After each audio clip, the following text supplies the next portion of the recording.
Pues aquí estamos de nuevo. Yo quería hablar un poco de la lectura primera de la misa de hoy, más que nada para hablar un poco de Pablo. Yo me inspiro cuando pienso o leo de San Pablo, me identifico mucho con él. También el amigo mío Dominico, que recientemente falleció, también se identificaba mucho con él y tenía una imagen de San Pablo que me llamaba mucho la atención. Y cuando un sacerdote fue a Éfeso en uno de estos viajes por esos mares de las islas griegas, pues me compró esta imagen bonita de San Pablo. Y me estoy leyendo también un libro, el primer tomo de dos enormes tomos de lo mejor que hay sobre San Pablo, de un gran obispo anglicano, N.T. Wright, que es lo último que escribió hace como 10 años, extremadamente completo, etcétera. No habla mucho de la filosofía del mundo de San Pablo, en que la filosofía griega estaba muy de moda. La gente hasta en la calle tenía ideas de los filósofos, ¿no? Igual que hoy en día estamos inundados con los medios y Facebook y otras cosas así que pueden ser muy buenas, ¿no? Yo en Facebook tengo muchísimos amigos periodistas italianos, vaticanistas, gente muy culta, profesores, etcétera. Se puede aprender mucho, uno se entera de las noticias muy bien. Pero el que está nada más en boberías, pues le puede dañar estar expuesto a toda la basura que circula. En la antigüedad, los libros solo existían si eran buenos, porque la gente que sabía leer y escribir eran gente culta y los demás no sabían leer. Para hacer un libro con pergamino y materiales costosos, mejor que fuera algo de valor, ¿verdad? Hoy en día cualquiera ventila todas sus ideas y ocupan el mismo lugar que las ideas verdaderamente fundadas. Y la gente que no sabe discernir, que no sabe darse cuenta que tiene valor y que no tiene valor, se lo pueden creer todo. Y entonces, como dijo el gran escritor Umberto Eco, italiano, hoy en día con la internet, cualquier idiota tiene una plataforma, puede expresarse y nadie sabe, de los que no saben, esa gente no sabe si tiene valor o no tiene valor. Pero la lectura de hoy me inspira, como hemos visto un poco en estos días de Pascua, en el capítulo 11 de Hechos de los Apóstoles. Por primera vez empiezan a predicarle a los no judíos. En el esquema de Lucas, en Hechos de los Apóstoles, como hemos dicho, el jefe de la iglesia es Pedro. Y Pedro es el que da el visto bueno para ir a los gentiles. Y él mismo tiene una visión en el techo del Señor diciéndole que coma animales impuros, impuros para los judíos, porque Dios ha purificado todas las cosas, todas las comidas. Ya no hay esa razón para dividir la mesa judía de la mesa cristiana. Los judíos tenían una dieta especial, todavía la tienen, es un modo de separación del pagano, pero con la venida de Cristo, como dice la carta a los Efesios, ese muro de odio entre judío y gentil o pagano se ha destruido. Y Cristo ha hecho de los dos pueblos uno solo en su cuerpo.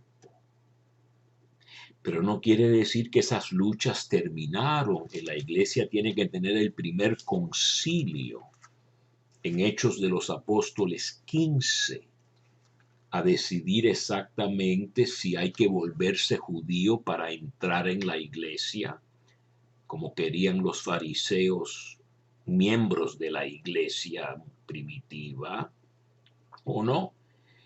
Y llegan a un compromiso: no hay que circuncidarse, no hay que volverse judío, no hay que observar la dieta judía completa, pero sí hay que abstenerse de unas 4 cosas: animales estrangulados, la sangre, la inmoralidad sexual y carnes sacrificadas a los ídolos, como lo mínimo necesario para convivir juntos judíos que han observado toda su vida una dieta estricta y, por cierto, muy sana.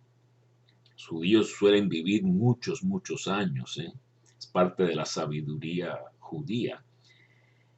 Y así pueden tener la misma mesa, aunque en Gálatas, la carta a los Gálatas, se ve que todavía llega gente de estas más conservadoras, más escrupulosa, más ultraortodoxa, que dicen que vienen de Santiago a espiar, a ver si están marchando las cosas según el manual que tienen ellos.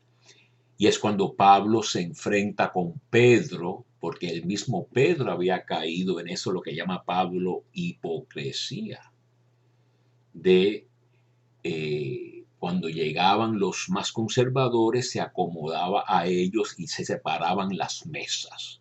Los judíos comían de su parte y los paganos de su otra parte. Así que la iglesia dividida por cuestión de comida.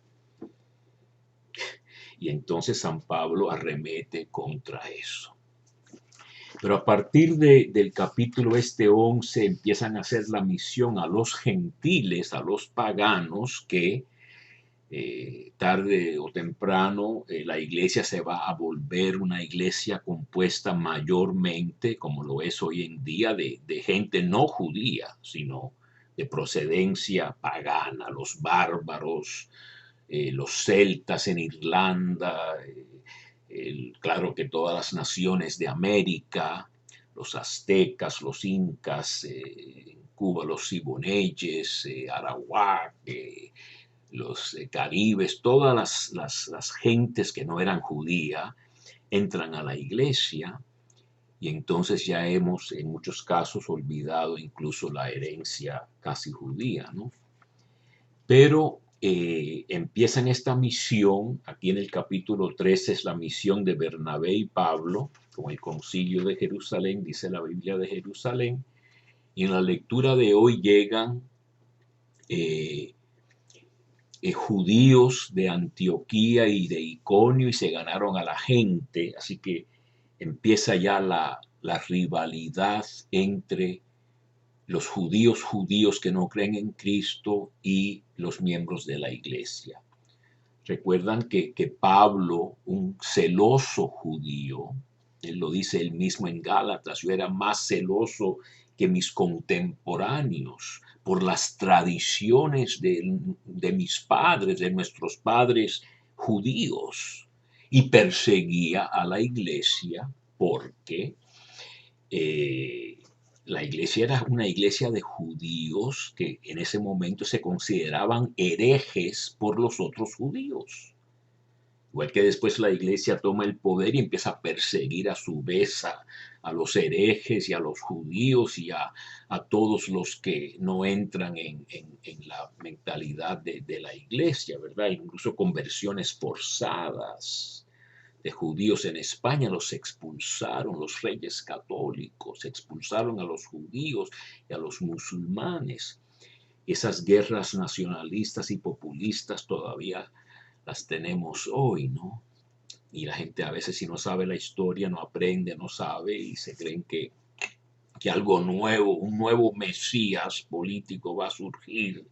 Hay que seguirlo y no se dan cuenta que hace 70 años surgió uno en Alemania que fue un desastre y puso al mundo en guerra mundial, pero eso para mucha gente parece que requiere demasiado pensamiento, ¿verdad? Que es una lástima que se hayan echado a perder o nunca se hayan desarrollado tantas mentes. Pero aquí ahora les toca a los judíos apedrear a Pablo, lo arrastraron fuera de la ciudad, lo dejaron por muerto.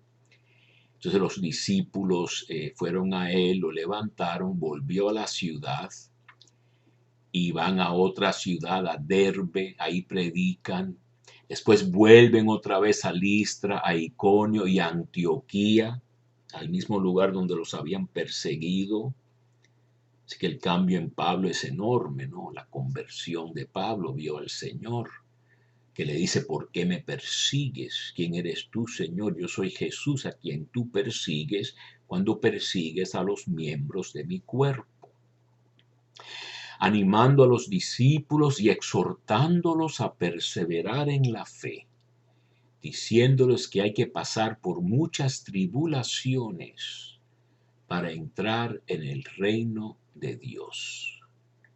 En cada iglesia designaban a presbíteros, que hoy leí en mi comentarito que son sacerdotes. No eran propiamente sacerdotes, eran ancianos. Presbítero en griego quiere decir más viejo. La previcia es la visión del viejo, cuando tienes que tener bifocales, por ejemplo. Oraban, ayunaban y los encomendaban al Señor en quien habían creído. Atravesaron Pisidia, llegaron a Panfilia. Así que a Lucas le encanta narrar todos estos viajes y en un momento dado Lucas se unirá a Pablo y comienzan los famosos pasajes nosotros, que los estudiosos aquí, yo creo que en el capítulo 16, verso 11, es el primer pasaje. Nos embarcamos en Tróada. Cuando dice nos embarcamos, quiere decir que ya Lucas está acompañando a Pablo. Muy interesante saborear estas escrituras, y hoy yo me levanté un poco sin saber qué iba a hablar y digo, bueno, inmediatamente cuando abre la Biblia o lea lo que hay que leer de la misa de hoy, etcétera, algo me inspirará a decir alguna cosa que ojalá tenga alguna utilidad, ¿no? Así que la palabra sí nos alimenta y Pablo amaba la palabra y en una de las cartas pide que le traigan los pergaminos, precisamente hablando de los pergaminos, estas pieles de ovejas, etcétera. Con eso tengo que parar.